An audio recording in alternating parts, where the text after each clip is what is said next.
बहुत जल्दी श्री कृष्ण की प्राप्ति कराने में समर्थ है श्री तुलसी महारानी जी। प्रिया जी का बताया हुआ उपाय श्री वृंदा सखी, ये वृंदावन की अधिष्ठात्री देवी हैं। ये वृंदावन की पूरी व्यवस्था को देखती हैं। प्यारी जो के नित्य केली की व्यवस्था करती हैं और इनकी कृपा के बिना कोई वृंदावन में प्रवेश नहीं कर सकता। ये हमारी प्यारी जो की प्रिय सखी वृंदा सखी श्री तुलसी महारानी जी। चंद्रानना सखी ने कहा कि परम सौभाग्यदम राधे महापुण्यम वरप्रदम श्री कृष्ण श्यापि लभ्यर्थम उनका तुलसी सेवनम मतम। मेरे मत में यदि तुलसी जी की सेवा की जाए, तुलसी जी का यदि स्पर्श हो जाता है, तुलसी जी का नाम कीर्तन किया जाता है, तुलसी जी को प्रणाम किया जाता है, तुलसी जी का वृक्ष लगाया जाता है, तुलसी जी को जल अर्पित किया जाता है और तुलसी दल से नित्य भगवत सेवा की जाए तो बहुत जल्दी श्री कृष्ण प्रसन्न हो जाते हैं। प्रतिदिन जो तुलसी जी की भक्ति करता है, तुलसी का पौधा रोप करके तुलसी जी का सिंचन करना, तुलसी जी को तिलक लगाना, तुलसी जी को माला पहनाना, तुलसी जी की परिक्रमा करना, तुलसी जी को प्रणाम करना, वो कोटि सहस्त्र युगों तक ऐसा महान सुकृत होता है कि भगवान श्री कृष्ण के नित्य समीप रहता है जो तुलसी जी की सेवा करता है। जब तक मनुष्य की लगाई हुई तुलसी की शाखा प्रशाखा बीज पुष्प सुंदर दल से तुलसी जी सुशोभित होती है, तब तक हजारों कल्पों में श्री हरिधाम में रहते हुए उसका कभी पुण्य नष्ट नहीं होता। जैसे एक दिन 1000 कल्प, 2 दिन 2000 कल्प वो भगवान के नित्य धाम में महान सुकृत के बल से भगवत धाम में रहेगा जो तुलसी जी का पक्का मान लीजिए। जब स्वयं में से तो तुलसी जी रोपण करके तुलसी जी का एक वन लगाया और रोज नवीन नवीन मंजरी तुलसी दल लेकर प्रभु के चरणों में कहीं न कहीं तुलसी जी की कृपा हुई। वृंदावन, ये वृंदा अधिष्ठात्री देवी वृंदावन की है, इनकी कृपा के बिना। हे चंद्रादने, संपूर्ण पत्रों और पुष्पों को जो उतार करके सम्मान पूर्वक पहले प्रार्थना करनी चाहिए। हे वृंदा देवी, हे तुलसी जी, भगवान श्री हरि की पूजा के लिए या प्रियाजू की पूजा के लिए हम आपके कुछ मंजरी कुछ दल लेकर के सेवा करना चाहते हैं, आप कृपा करके मुझे दीजिए और फिर उतार लें। ऐसे नोचना नहीं, बहुत सम्मान से बहुत प्यार से, तो तुलसी जी प्रसन्न होते हैं। जो मनुष्य तुलसी दल से श्री हरि की पूजा करता है, कोई भी पाप उसका स्पर्श नहीं कर सकता। पूर्व में किया हुआ कोई भी पाप उसको दंड नहीं मिलेगा जो तुलसी जी की आराधना नित्य करता है। अब इतना जल भी ना चढ़ा दे, माल पुण्य हो जाए और तुलसी जी अंतर ध्यान अनुकूल जल, जैसे मान लो गमले पे हैं तो इतना बड़ा तांबे का रोज उससे चढ़ा, अब भर के लोटा चढ़ा दोगे 2-4 दिन में अंतर ध्यान हो जाएंगे तुलसी जी। बहुत विवेक से जरूरत है, मतलब भारी पुण्य होगा। अब इतना बड़ा लोटा रोज जल चढ़ाओगे तो 2-4 दिन में पीली होके अंतर ध्यान हो जाएंगे। इतना जल, अनुकूल जल चाहिए। एक तांबे का छोटा सा लिया, ऐसे रोज डालो, उसमें कोई फर्क नहीं, और गमला उठाकर धूप में विराजमान करो। सेवा का मतलब क्या है?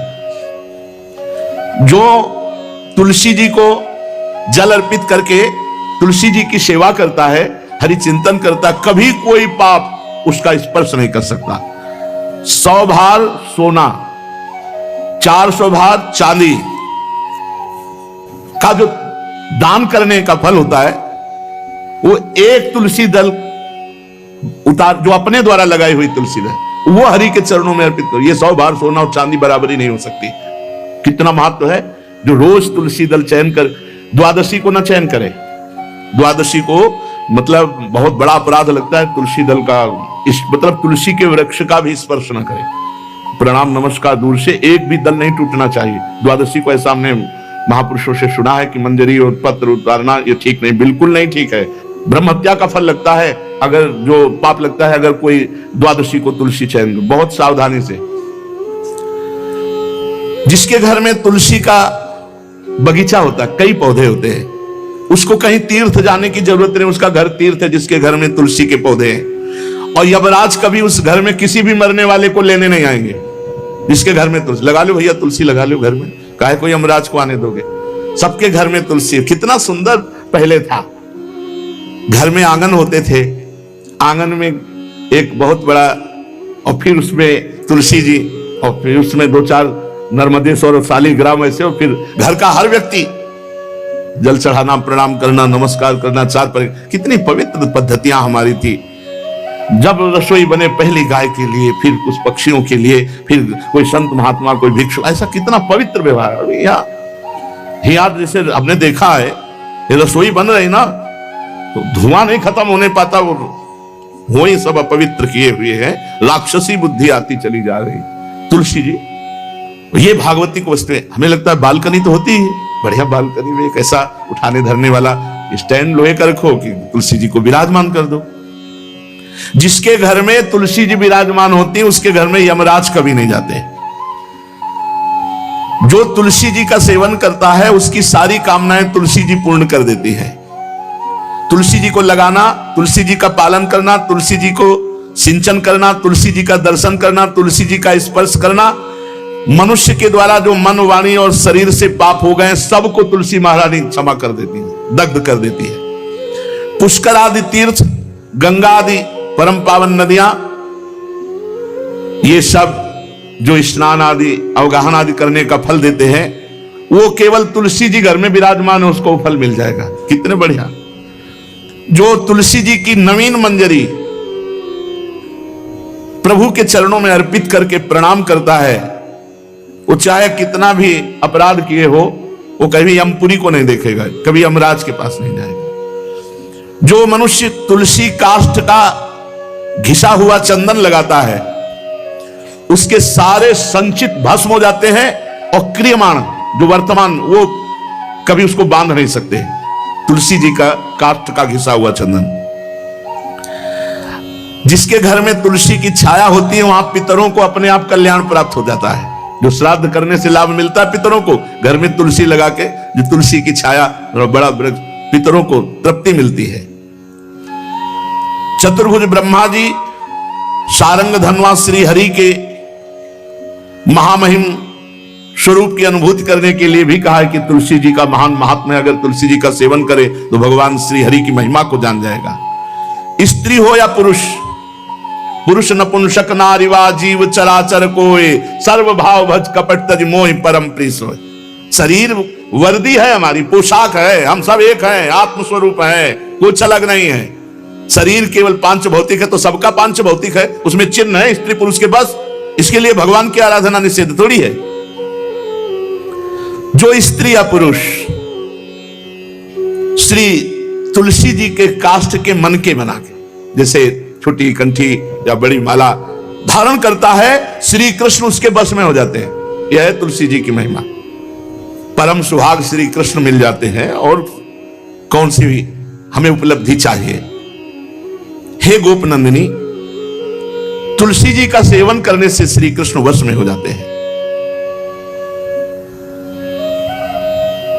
जो तुलसी की माला से नाम जप करता है, काउंटर वाली बात तो स्मृति के लिए भाई है, हम निषेध नहीं करते, नहीं बहुतों के भजन बंद हो जाएंगे, पर हम इतनी महिमा जरूर बता देते हैं कि तुलसी माला से जो नाम जप किया जाता है उससे आध्यात्मिक सिद्धि बहुत जल्दी होती है। गुरुदेव भगवान कहते जो अंगुलियों से रगड़ होती है मन का से, उसमें आध्यात्मिक ऊर्जा शक्ति तुलसी माला से। प्लास्टिक पर भाई करो, निषेध नहीं कह रहे बंद हो जाएगा, वो भी राधा राधा कहना, वो हमें बंद नहीं करना, हम कह रहे हैं तुम जैसे बने वैसे करो, लेकिन माला का बहुत बड़ा प्रभाव है। तुलसी परम पवित्र भगवान श्री हरि की प्रिया, और उनके काष्ठ को जब हम ऐसे ऐसे नाम के साथ, तो विशेष ऊर्जा शक्ति, आध्यात्मिक शक्ति हमें जागृत होती है। हो सके जिनको ऐसा बन सके तो छोटी एक वो आती है सुमिरनी, उसको रख लो, अपनी जेब में रख लो, उससे करो। और नहीं है तो भैया तुम इसी से करो, नाम जप करो, भाव को भाव न खालसो, नाम जपत मंगल दिस दसो। सुंदर सुंदर तुलसी जी के वृक्षों के समीप बैठ करके जो अनुष्ठान किया जाए वो बहुत लाभदायक। श्रीमद् भागवत का, गोपाल सहस्त्र नाम का कोई भी पाठ तुलसी जी के समीप विराजमान करके किया जाए। आचार्य को बुला करके तुलसी पूजन करना चाहिए, विविध प्रकार के अनुष्ठान, अरे तभी तो सब मंगल होता है। पहले था, हमने देखा है 4 बजे माताजी दरवाजे के सामने लीपती, रोज का काम, जो पुराने घरों में देहरी के आगे आके 4 बजे लीप करके वहां अपना चौक पूर के दीपक जला, क्या पवित्रताएं थी, क्या मंगल था। जब किसी को निमंत्रण दिया जाता था सबके पैर धोए जाते थे, सुंदर बिछौना बिछा करके और उसमें बैठकर पत्तल और रज के सकोरा कुल्हड़ ऐसे भोजन पाया। कितना पवित्रता, जो हमारी पूर्व पवित्रता थी, धोती कुर्ता चोटी पवित्रता। मान लो अगर बाहर जा रहे तो पैजामा कुर्ता, ऐसे बहुत पवित्र पोशाकें थी, पवित्र आचरण थे, पवित्र खान पान था। घर में जाओ तो एक पवित्रता, एक किसी भी घर में ऐसा नहीं था कि देव मूर्ति न विराजमान हो, किसी भी घर में ऐसा नहीं था तुलसी जी विराजमान न हो, 1-2 गाय जरूर होती थी, पवित्रता। अब तो बड़ा विचित्र, भारतीय गौएं जो श्वेत रंग की, जो अरुण रंग की, जो सींग वाली हैं, वो उनका आप दुग्ध देखिए, दूकर रख दीजिए, स्वर्णिम कांति छाई मिलेगी। ये हमारी भारतीय पद्धति है, हविष्यान्न, इससे देवताओं का, भगवान का, सबका अभिषेक पूजन होता है। शुद्ध गाय जो हमारी भारतीय है, तीला है उसके जैसे निकला हुआ, वो भगवान ने सेवा की है। हमारे गोविंद भगवान का नाम ही गोविंद, गौओं के इंद्र। भगवान सुबह से निकल जाते थे, शाम तक गौओं को चराते थे। बड़ा असत्य और सत्य का विवेक होने पर साधक को संसार की तरफ से वैराग्य होने लगता है और उसका भजन पुष्ट होने लगता है। और जहां भजन पुष्ट हुआ तो नित्य निरंतर अपने चित्त में भगवान वासुदेव को देखने लगता। चित्त के अधिष्ठात्र देवता भगवान श्री कृष्ण है, वासुदेव। जब चित्त शुद्ध हो जाता है, उसकी पहचान है, न कोई अपना लगता है न कोई पराया लगता है, सब भगवत स्वरूप लगते हैं, अपना पराये का भेद मिट जाता है। जब चित्त शुद्ध होता है तो किसी भी पदार्थ के भोगने की इच्छा उसमें नहीं रह जाती। जब चित्त शुद्ध होता है तो उसका अनुराग केवल परमात्मा और महात्मा में होता है, पूरे संसार में कहीं होता ही नहीं। ये चित्त शुद्धि का लक्षण है। चित्त शुद्धि का उपाय विवेक और निरंतर नाम जप। चित्त शुद्धि का लक्षण राग द्वेष का अभाव, ना कोई अपना ना कोई पराया, और किसी भी विषय भोगने की इच्छा ही नहीं, आसक्ति तो सिर्फ परमात्मा में या महात्मा में। ये राग द्वेष किसे कहते हैं महाराज? जिस मनुष्य के, जिस पदार्थ के, जिस स्थान की ऐसी आसक्ति हो जाए कि इसके बिना जिया नहीं जा रहा, उसे राग कहते हैं। जैसे मां में राग, पिता में राग, पत्नी में राग, पुत्र में राग, धन में राग, मकान में राग, शरीर में राग, बहुत समझना चाहिए हमारा राग हो गया, जिसका बार बार स्मरण आए और बार बार खिंचाव हो हृदय से। जो हमारे ध्यान पथ में प्रभु की शिवा और आ रहा है, वो सब राग का ही किया कराया खेल है। द्वेष, इसमें मूल राग है, जिससे राग होता है उसी से द्वेष होता है। राग नहीं होगा तो द्वेष होगा ही नहीं। जब वो हमारे प्रतिकूल चलने लगता है तो द्वेष हो जाता है। प्रतिकूल पदार्थ, प्रतिकूल वस्तु, प्रतिकूल व्यक्ति, तो हमारा द्वेष हो जाता है। यही राग द्वेष जीव के जन्म मरण की श्रृंखला है और इसका मूल कारण देहाभिमान, अहंकार है। महाराज, साधक को समय किस प्रकार बिताना चाहिए? सबके लिए एक जैसा उपदेश नहीं होगा। पूज्य बाबा बोल रहे हैं, जो गुरु के पास रहते हैं उनको सब समय गुरु की सेवा में लगाकर भगवत स्मृति युक्त जीवन व्यतीत करना चाहिए, और जिनको गुरु का सानिध्य नहीं मिला उनको भजन में अधिक समय लगाना चाहिए। यदि गुरुदेव सेवा के लिए आदेश करें, वही सबसे बड़ा भजन है। यदि वो कह रहे हैं कि बैठकर भजन करो, तो अधिक समय भजन में लगाना चाहिए। अगर गुरुदेव सेवा, तो फिर सेवा ही भजन है। जो गृहस्थ हैं उनको अपनी गृहस्थी के कार्य को गुरु सेवा, भगवत सेवा मानकर करना चाहिए। यदि गुरु जी कुछ स्वीकार करते हैं तो ठीक है, नहीं सर्वस्व गुरु का है, ऐसी भावना करनी चाहिए। विरक्त उपासक को गुरु की अधीनता स्वीकार करनी चाहिए। गुरु की अधीनता से अपने आप सारे पाप, द्वेष, दोष, राग सब नष्ट हो जाता है। सबको यह तो ध्यान रखना है कि भगवती जो हमारी परम करुणामयी स्मृति स्वरूपा है, वो हमारे दिमाग में छाई रहे। महान तेजोमयी निकुंज देवी श्री स्वामिनी महामहिमामयी महारानी लाडली जो भगवती स्मृति ऐसी कृपा करें कि ये हमारी स्मृति में ही बस जाए, कभी स्मृति से दूर ना हो, चाहे हम सेवा परायण हो या एकांत बैठे हो। महाराज भगवान तो हमें दिखते नहीं, तो उनसे प्यार कैसे हो, उनकी शरण कैसे हो? भगवान तुम्हें दिखते नहीं, बड़े आश्चर्य की बात है, ये सब भगवान ही तो है। पूज्य बाबा अब उनकी ब्रह्ममयी दृष्टि है। चलो भगवान नहीं दिखते तो भगवान का नाम, भगवान की महिमा, भगवान के भक्त ये तो दिख रहे हैं, आप इनकी बात मानो, नाम जप करो, भगवान की लीला गुण गाओ, जैसे आदेश होता है वैसे सिद्धांत से चलो, भगवान दिखाई देने लगेंगे। जब तुम्हारे हृदय में शांति, आनंद, किसी के प्रति कोई भी द्वेष नहीं, तो जान लो अब भगवान प्रकाशित होने वाले हैं हृदय में। आनंद भगवान का स्वरूप है, शांति भगवान का, शांताकारम, जो आनंद सिंधु सुख राशि। जो भगवान को देखा नहीं और भगवान की शरण होकर नाम जप करते हैं, भगवान बहुत रीझ जाते हैं उनसे, वो तो देख ही रहे ना। महाराज जी आप बार बार भजन की बात करते हैं, भजन में तो नींद आ जाती है, फिर क्या करें? माला छूट जाती है भजन में। ऐसे बैठे रहो, प्रपंच सोचते रहो, नींद नहीं आएगी। 3 घंटा फिल्म देखते रहो, नींद नहीं आएगी। पता नहीं कैसा तमोगुण का प्रभाव है। बाबा कहते हैं कि जब नाम जप करने में नींद आने लगे तो जोर जोर से कीर्तन करने लगो। ये एकांत में करना चाहिए, सामूहिक जहां वास हो वहां नहीं करना चाहिए। नहीं पता चले कल मंजीरा लेके 12 बजे से शुरू हो गए तो साधक जो दिनचर्या में है उनको परेशान, मान लो बगल वाले कमरा वाला ध्यान साधक कर रहा है तो फिर आपका अपराध बन जाएगा। यदि आप मंजीरा लेके कीर्तन कर रहे हैं और उसके ध्यान में विक्षेप हो रहा तो अपराध बन जाएगा। इसलिए जो भी साधना करो वो ऐसी करो कि दूसरे साधकों को विक्षेप ना पड़े, अपने कमरे के बाहर आवाज ना जाए।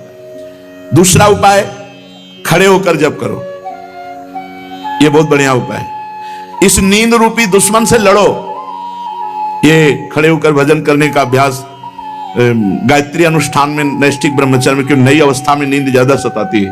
तो झोपड़ी थी तो खड़े होकर ऐसे झोपड़ी का ऊपर एक रस्सी ऐसे डाल लिए थे और ऐसे पकड़ लेते, कभी एक पैर के बल खड़े हैं, कभी बाएं पैर, फिर उठा लिया दाएं पैर, और मंत्र में एकाग्रता पूरी जपते हुए। बहुत अच्छा लगता, 5-5, 6-6 घंटे, क्योंकि गायत्री का 24 लाख गायत्री का एक पुरस्चरण होता है। भक्त को चाहिए किसी भी स्थिति में भजन के समय में नींद ना आने पावे।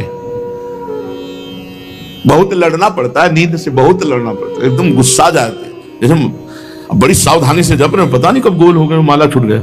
जब देखा माला छूट गया तो एकदम गुस्सा, अब पूरा माला गया, अब फिर एक से शुरू करना पड़ा। जैसे मान लो आप 99 मनका पे पहुंच चुके हैं और आपका छूट गया तो अनुष्ठान में नहीं माना जाएगा, फिर वहीं से शुरू करो एक से। ये नहीं कि कहीं से भी पकड़ लो, ऐसे शुरू करो, ऐसा नहीं। जब अनुष्ठान किया जाता है तो अगर जितने पे छूटा, अब ये काउंटर दिखाने थोड़ी चलो, काउंटर आज चला है काउंटर में क्या है कि जितना करो उतना छोड़ दो।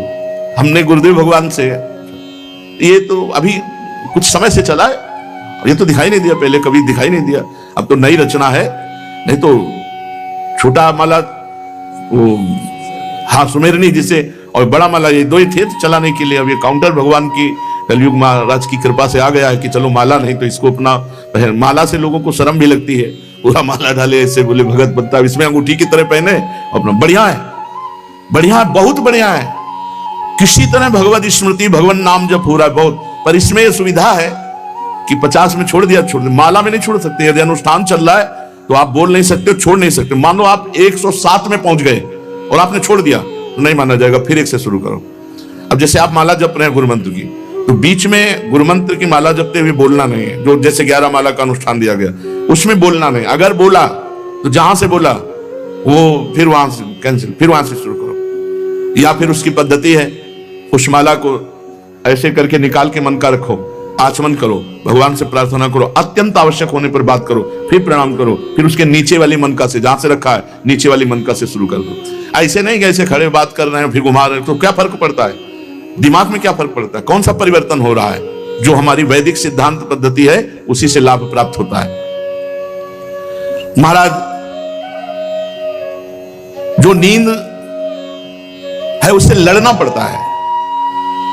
भजन करना बहुत ऊंची बात है, इसलिए हमको खड़े हो जाना पड़े, टहलना पड़े, हमें नाम जप करना, हमें मंत्र जप करना। उस समय नींद नहीं आनी चाहिए। अभ्यास बहुत बड़ी ताकत होती है। आंख मूंद के ठीक लक्ष्य पे गोली मार दे जिसका अभ्यास है, और अपने अभ्यास नहीं किए तो कुछ नहीं होने वाला। अभ्यास योग युक्तेन चेतसा नान्यगामिना। आज भी वही दिनचर्या